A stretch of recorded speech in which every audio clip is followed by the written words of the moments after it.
unë kam 3 vite që mire me këtë punë dhe pasi preka shumë shtetet e Europës,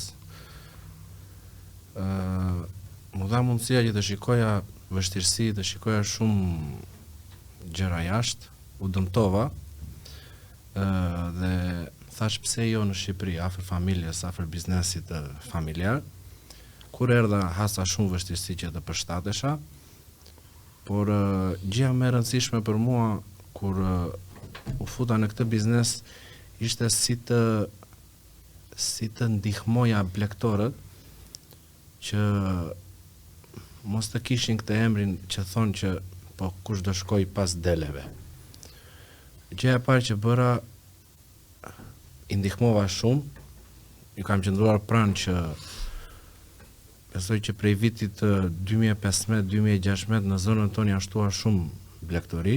Ju si pik prodhimi, menaxhor 24.000 krerë. Po, 24.000 krerë. Që nga Konispoli deri në Gjirokastër. Arrim deri në Gjirokastër që marrin qumshtin. Nuk janë krerët e tyre, por janë krerë të blegtorëve të ndryshëm që në bashkëpunim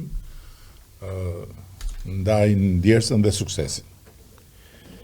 Që kjo cilësi djathit të jetë kaq e lartë. Edhe ka pasur rritje të krerëve. Po, rritje të krerëve që prej vitit 2016, 2015, 2016 ka pas një rritje goxha të lartë, pasi para 3 vitesh, kur unë kam ardhur në atë zonë, i thash, bisedova me babin dhe i thash që çfarë mund të bëjmë që të shtojnë akoma dhe më shumë, çmimi i qumshtit. Në qoftë se ti, më tha mua, nuk ha mbi kurizin e blegtorit, atëherë ata do duan që të punojnë akoma dhe më shumë. Dhe çfarë bërëm, ngritëm çmimin e qumshtit. Pasi na akuzonin të gjithë që pse u bë, puna e blegtorit është shumë e vështirë. Si në borë, në breshë, në shi, jashtë, zgjimi i mëngjesit në orën 4-5. Ne jetojmë me ta.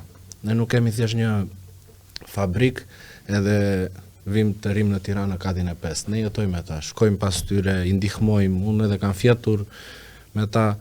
Do me thënë, kam qëndruar afër tyre për çdo problematika që kanë. Dhe në atë zonë, unë i gjendem pranë, shumë mica e shumë djemve në moshën time ka nevojë monetare që të blejnë bakti, sepse nuk munden nëpër banka, nuk munden, dhe unë mundohem që t'i ndihmoj duke u marr qumshtin më vonë. Do me thënë, punojmë bashkë me njëri tjetrin.